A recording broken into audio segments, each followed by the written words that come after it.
Okay, you're live. All right. Good morning. Good morning. I'd like to take this opportunity to welcome everyone to the House Economic Matters Committee.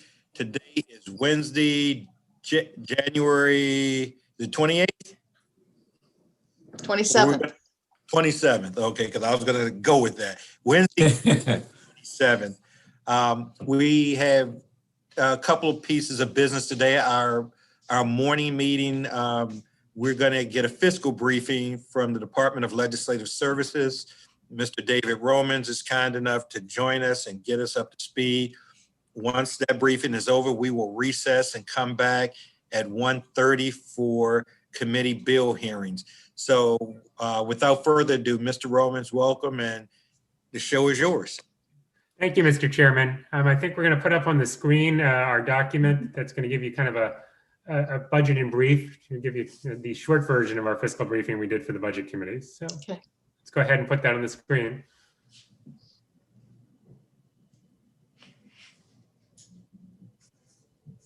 Thank you.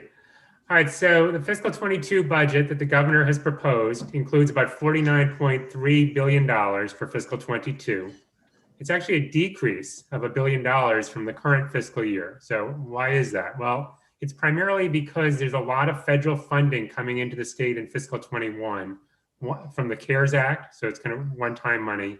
And secondly, because the SNAP program, the Supplemental Nutrition Assistance Program, the old food stamps program, has very high caseloads right now. And the budget assumes that those will come down in fiscal 22 as the pandemic eases and the economy begins to recover. So as those caseloads come down, the federal spending, which supports SNAP, will come down. So that's really why the overall budget declines. State general fund spending, as you can see, goes up by about 1.3 billion. So there's actually quite a bit of state funding growth. And the governor's spending plan leaves a fund balance at the end of the current year of over 260 million and leaves almost 200 million in fund balance from the general fund for fiscal 22. He also leaves close to $1 billion in the rainy day fund, which is about 5% of general fund revenues. So there's significant cash reserves behind this budget. If we go to the next slide, thank you. So maybe the biggest initiative or notable thing in the budget is that the governor is proposing substantial tax relief in this budget. And there's really two components of that. The first is the Relief Act, which you've certainly heard the governor talk about. And it has three components that impact the general fund budget in the current fiscal year and in fiscal 22. The first is repealing state and local income taxes on unemployment benefits. This would be a permanent change in statute. This would also impact local income tax revenues in fiscal 21 and 22 and in subsequent years. The second item is to provide a stimulus payment to people who received the earned income tax credit in tax year 2019 or receive it for tax year 2020. The maximum amount of stimulus payments someone could get is $750 for a family, $450 for an individual. Third component is to help businesses. For a 4-month period, businesses would be allowed to retain up to $3,000 of the sales tax that they collect. Now, to qualify to get to retain that, you have to have sales of less than $100,000, at $100,000 or less in a month. So really large businesses would not qualify, but it's really intended to help smaller businesses. So ultimately, they could keep up to $12,000 permanently. It'd be for 4 months, effective the month after the bill passes, and the bill is an emergency bill. So in theory, it can move pretty quickly. There are also other tax changes that are not related to the Relief Act. A number of them have been seen before. They relate to military retirement income, hometown heroes, expanding the research and development tax credit, and then not shown in terms of fiscal impact in 22 because it wouldn't start until fiscal 23. So the governor is again proposing to phase out the income tax on retirement income. That's notable because when that's fully phased out, that's more than 300 million a year of lost revenue. So a very substantial long-term fiscal impact if that were to be passed. So the bottom chart on that page shows you sort of at a really high level, how did the governor balance this budget? So before taking into account the tax bills and the Budget Reconciliation and Financing Act, the governor's budget would actually be out of balance by 188 million. Then you layer in the revenue losses from the taxes that I've talked about. And then it's offset by his Budget Reconciliation and Financing Act, which brings the budget into balance through a combination of budget reductions, spending reductions of over 800 million, and then a combination of transfers and temporary revenue actions that generate a little over 200 million. The most notable of the spending reductions is there's an appropriation to the rainy day fund that's required this year that's hundreds of millions of dollars. And the governor is proposing to cut most of that appropriation, so about 422 million. So it's really just it's a savings by putting less money into a savings account, if you will. As I said before, the rainy day fund would still have nearly $1 billion, even taking into account this cut. The second spending reduction that's notable is the Maryland Health Benefit Exchange has a reinsurance fund to help keep the costs in the individual market down so that more people will sign up for health insurance. That the reinsurance fund has a very large state surplus, so the governor's proposing using 200 million of that to fund the Medicaid program instead, which substitutes for general funds. On the transfers and revenue side, the biggest change is the governor's diverting 101 million of transfer tax revenues in fiscal 22 to the general fund rather than using them for program open space and other related programs. But he does fully backfill that money in the capital budget with general obligation bonds. So dollar for dollar backfilled. So with all of that, he ends up with 193 million fund balance at the end of fiscal 22 under his plan. We can go to the next slide, please. Great. So this graphic here is showing you the structural budget outlook. So it's a little different than the fund balance. It's comparing ongoing revenues to ongoing spending. So we ignore one-time actions, fund balance transfers, one-time spending, and so forth. And for fiscal 22, we're very close to structurally balanced, about 76 million short under the governor's plan. And then legislative services is projecting gaps of about 400 to 500 million in subsequent years. As I mentioned, that retirement income phase out is a big part of that structural gap. If you take that away, we're very close to structurally balanced in most of these years. And that is very unusual. We have not been in that position in many, many years. So the long-term outlook is actually better than we've seen recently, despite the pandemic. And that's partly because the revenue estimates of the state assume we're going to bounce back very strongly from the pandemic once the vaccine has been rolled out and we can get back to a more normal life. All right, some key features of the budget starting on the bottom of that page.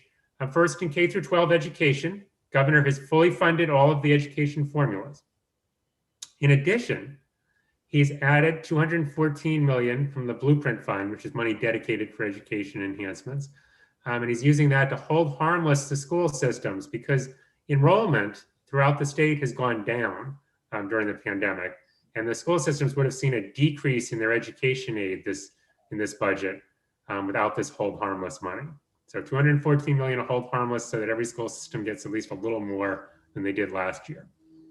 In addition, he also has an enhancement from the Blueprint Fund of 152 million for supplemental instruction and tutoring to try to help address learning loss that may be occurring during the pandemic with virtual education and so forth. In terms of healthcare providers, the providers were scheduled in statute to get a 4% rate increase July 1. The governor is accelerating that and made it effective January 1 and has included money in the current year's budget to make that happen. So that will benefit a whole host of healthcare providers, most prominently those serving the developmentally disabled and people with behavioral health needs. The temporary cash assistance program, which is our cash assistance program for some of the poorest Marylanders, will receive a $100 per recipient increase in the monthly benefit for the period January through June of this calendar year. Again, as sort of a response to the pandemic, and the governor has funded that in his budget. Let's go to the next slide. A few other highlights in the budget that I wanted to mention. Local aid. In addition to education aid, most of the other education or local aid formulas are fully funded. There's one really big exception, which is community college aid. So community colleges were supposed to get a very substantial increase in fiscal 22 under statute, over 12%. That's about $41 million. The governor's proposal is to only give them 14 million of that increase and cut the rest in the Budget Reconciliation and Financing Act. Because it's a BRFA action, the General Assembly has the opportunity to undo that or modify it. So that's not a final decision. The other thing that's notable in local aid is, and this has been proposed in the past, the governor would like local governments to contribute a higher percentage of the administrative costs of the State Department of Assessments and Taxation. In fiscal 22, he would increase their share of costs by about $4 million. And that would grow in his BRFA proposal in each subsequent year. Tuition at the University System of Maryland for in-state students is going to go up only 2% for fiscal 22.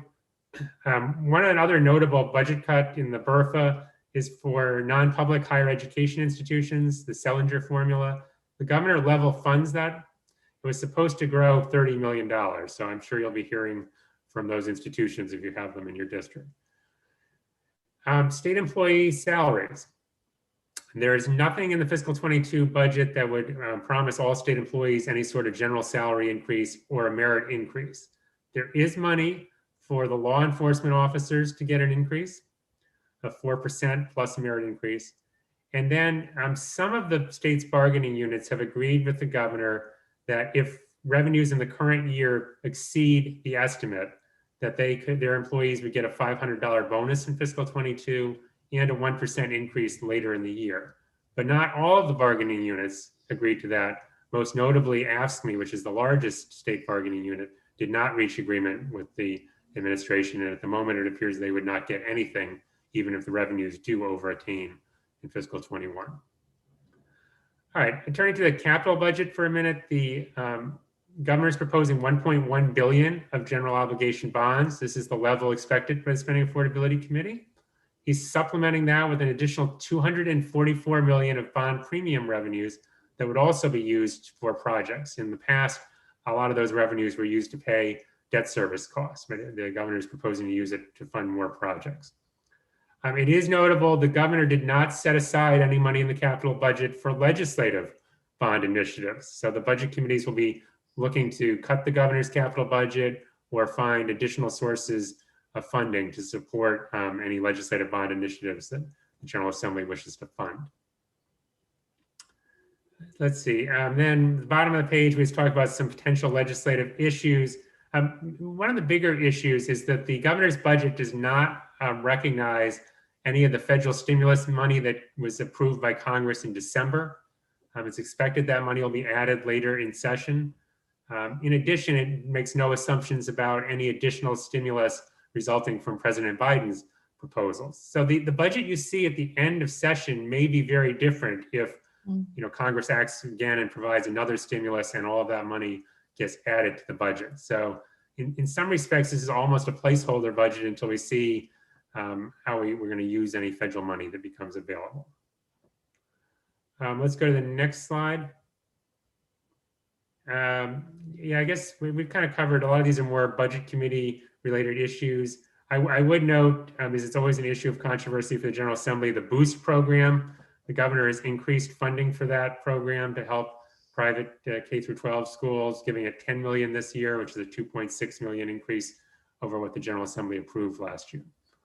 Now let's go to the next slide. All right, the next couple of pages just show you the components of the governor's plan that are requiring legislative action, most of it through the BRFA. I've talked to you about most of the revenue actions. I'm just going to hit on a couple of other things. Down at the bottom, we start looking at the spending reductions. You see that rainy day fund appropriation cut that I mentioned. The governor is also proposing to delay by a year repayment of program open space money that was taken in many years ago in prior budgets to help address the Great Recession. He's also putting less money into the budget to address unfunded liabilities in the pension and retiree health area. And let's go to the next slide. Just a couple of other major cuts to mention. I think I've really touched on these at the top of the page. The Selinger formula and the CADE formula, the private colleges and the community college formulas, both being reduced significantly versus current law. And you can see those really stand out as among the biggest reductions in the budget. I think we can go on. We can skip the next slide as well. So let's skip ahead. All right, I wanted to talk to you about two other topics, and then I'm happy to answer any questions you have. The first is the Blueprint Fund. Given the likelihood that you're going to be debating a veto override, we want to give you some perspective on where we are with the Blueprint Fund. So this is the money that's set aside to fund enhancements to education over the next few years. And if you look at the second line in that chart, there's two basic revenue sources that are supporting education enhancements in the future. One, the voters in the constitutional amendment a few years ago have created a lockbox for the education trust fund money. That's the casino revenues that go to education. And that lockbox is fully phased in starting in fiscal 23. So we're putting over $500 million aside every year for education enhancements from the casino revenues. And then the Blueprint Fund, which gets most of its revenue from online sales tax revenues, is expected to grow to over $500 million a year in the out years as well. So essentially, the state has dedicated about $1 billion of ongoing revenue sources to funding enhancements to education in the future. In fiscal 22, and I'll talk about this in the next slide, the governor is proposing to spend $752 million of Blueprint funds on K-12 education. But we'd still end the year with a balance of over $500 million. And then because Kerwin is not law right now, there are not really very many education enhancements in statute. So if you did nothing, the money in the Blueprint Fund, as you can see, would build up to nearly $5 billion by fiscal 26. Now, obviously, you're going to, whether you override the veto or do something else, you're going to do something with that money. The second part of the chart shows you, well, what would happen if you did override the veto? And it takes into account three bills. There was a bill passed last year that would put a sales tax on digital downloads and dedicate the revenue to the Blueprint Fund. It generates roughly $100 million a year of revenue. And then there's the cost of the Kerwin bill, as well as the Build to Learn Act, which was the school construction bill from last session. That bill becomes law if you override the Kerwin veto, because it was contingent on the Kerwin bill. Right. So those two bills would cost, as you can see, about $1 billion starting in fiscal 23. There'd be no impact in fiscal 22, and then grow to a cost of over $1.7 billion by fiscal 26. And it keeps growing in subsequent years, not shown on the chart. But the good news is that the Blueprint Fund has so much cash built up that you can actually pay for all of the costs of the Kerwin bill through fiscal 25 without needing any other revenues to be devoted to it. In fiscal 26, you would need almost $200 million to start supplementing what's in the Blueprint Fund, and that amount would have to grow in 27 and future years. But in the near term, if there is a veto override, it would not substantially change the state's general fund budget outlook. Let's go to the next slide. This just shows you what the governor is using the Blueprint funding for in fiscal 22 and how it compares to the current year. I'll just hit on the major changes there. I think I already talked about the Hold Harmless grant, that $214 million increase, and the transitional supplemental instruction, that's the tutoring and other extra instruction for students, $152 million. You see there's a decrease in pre-K supplemental grants. That's because of enrollment declines. And frankly, most of that enrollment decline is in Baltimore City, so that would have the biggest impact in the city. There's a little bit of additional funding for a variety of early education programs. And then the other decrease you see is declining enrollment grants. They're sort of subsumed by that Hold Harmless, so they're not really necessary given the Hold Harmless grants. So that's kind of where the Blueprint money will go in fiscal 22 under the governor's plan. Let's skip ahead. I'll skip over the next two slides. Yep. The last topic I wanted to talk about was the stimulus money that we've gotten. So the federal government has provided us roughly $30 billion of stimulus between all the activity back in the spring and what was approved for December. And you can see in this graphic where that money is going to. Most is going to business assistance, mainly through the Paycheck Protection Program, which has provided close to 18 billion of that, or almost all of that money, really. You can see, as you might expect, a substantial amount of money going into the health area to respond to the pandemic. There's been over $2 billion for transportation. Over $1 billion of that is actually going to WMATA. And that's by federal law. That's not a discretionary decision. And then you can see smaller amounts in K through 12 and various other policy areas. The one thing that's not in this chart, or two things really, we don't show you the impact of SNAP benefits, which exceeds $1 billion. And most notably, the federal government has greatly enhanced unemployment insurance benefits for people. At one point they were paying an additional $600 a week to each recipient. Now it's down to $300. The sum total of federally funded unemployment benefits that came into the state in the last calendar year is about $8 billion. So when you take into account the unemployment and the SNAP, on top of all this kind of programmatic spending, there's been about $40 billion of aid that's come in to help support our economy. And it's one of the reasons our economy is actually performing better than most of us expected back in the spring. So that's really the highlights. We have a lot more pages in this document that you can look at your leisure. That's kind of our big picture, and I'm very happy to answer any questions that the committee members have. Okay, Delegate Watson had her hand up first. Thank you, Madam Chair, Vice Chair. That was a really great presentation. Thanks for boiling it down and making it understandable for not only us, but the people who might be watching. I just wanted to clarify on the, you said that some of the transfer tax revenue, which would go towards the open space fund, have been diverted to the general fund and replaced by bonds, long-term bonds in the open space fund. So does that essentially mean that money will be there in the open space fund for counties to use in the upcoming fiscal year, but that we are increasing the long-term debt that we wouldn't otherwise be doing if we hadn't diverted the transfer tax funds? That's generally correct. I guess the only thing I would say is that the state, both the executive branch and the Spending Affordability Committee, had agreed on the amount of debt we were going to issue at $1.1 billion. So what I think it really does is it squeezes out $100 million that would have been spent on some other debt, on some other programmatic purpose. Okay, but why do that then? Well, I think the governor was trying to help balance the general fund, the operating budget. So he felt like the transfer tax could help do that. So, okay. But again, that's a BRFA action. So the General Assembly can reconsider that or modify that plan. Thank you.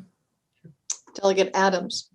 Thank you, Madam Vice Chair. And I was on page 16 of the document you provided today, and I'm happy to see page 16 because it seems like it is talking about in an indirect way the performance of different industries during the time frame that we've been going through. And I thank Laura with our council to give me that form. But the question that I have on page 16, it seems like the state is showing us how the private sector's performing both with increasing industries and decreasing industries. But the question I have is within each of these different sectors, are we able to bifurcate out small businesses versus large business? Let me give you an example, and I rarely use company names in a public setting because I don't want to call businesses out. But in retail, Amazon surely has benefited by their business model at the expense, I would surely believe, of the brick and mortar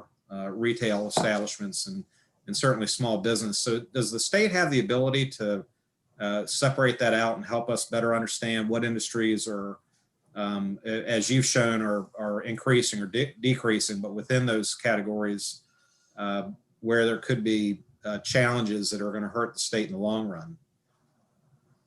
I don't believe that we do, but I will follow up with the Comptroller's office to see if it's possible to break that out and get back to you.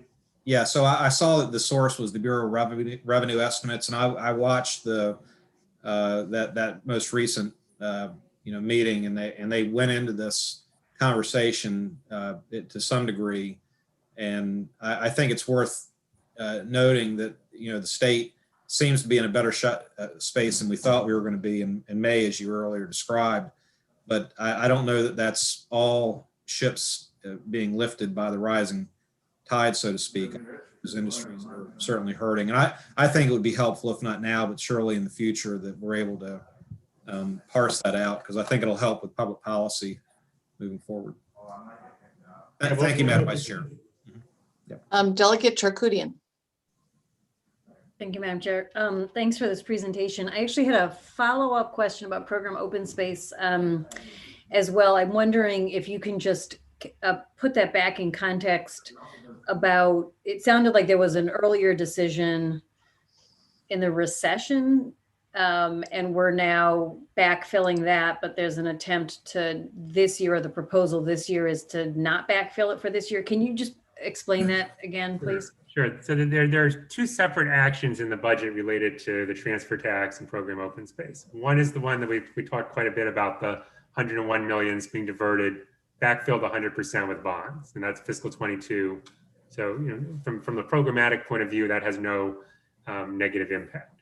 The other is that we over many years, we borrowed money in a sense from the transfer tax back during the Great Recession to help support the general fund.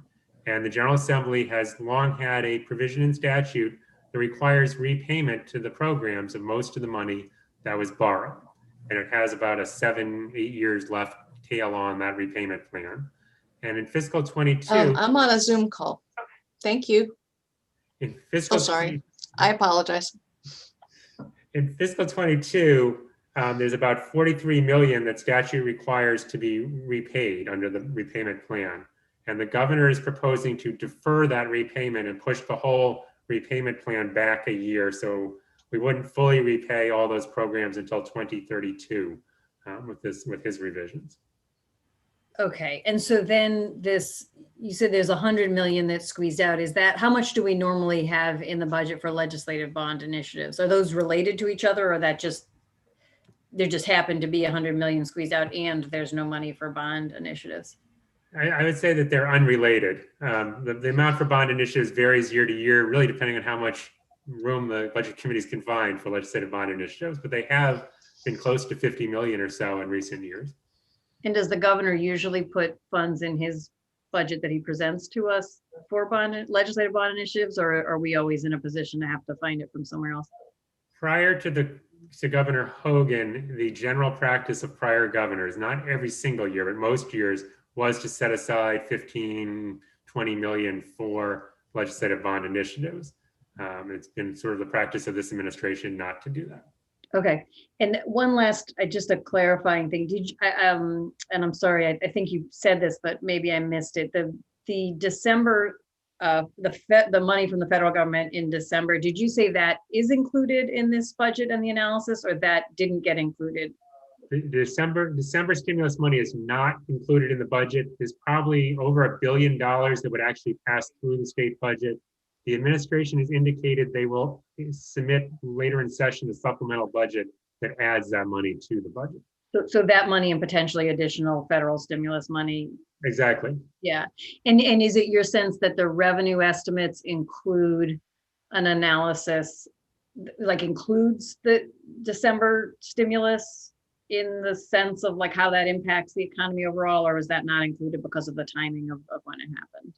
Yeah, the revenue estimates were really completed before we knew whether Congress would actually come through and agree on a stimulus. So they did not really assume a stimulus. So the federal stimulus should help the state economy and maybe may long-term boost our revenue estimating. The state has been conservative in the revenue estimating during the pandemic, and we keep overperforming what was assumed. So there's some reason to be optimistic about revenues over the next year. Great, thank you so much. Delegate Howard. Thank you, Madam Vice Chair. Mr. Romans, so I believe it was on slide 2, you talked about the state tax on retirees averaging about $300 million in loss of revenue a year if we were to eliminate that. Yes. What does, these folks leave, and there's a lot of these folks coming about. In 2016, the legislature passed some legislation talking about silver waves and this type of stuff as far as investing is concerned. When these folks leave, they take their dollars with them. Walk me through and walk the committee through what the state has looked at as far as the financial and fiscal impact of that. I mean, it's easy to look at, from a P&L sort of perspective.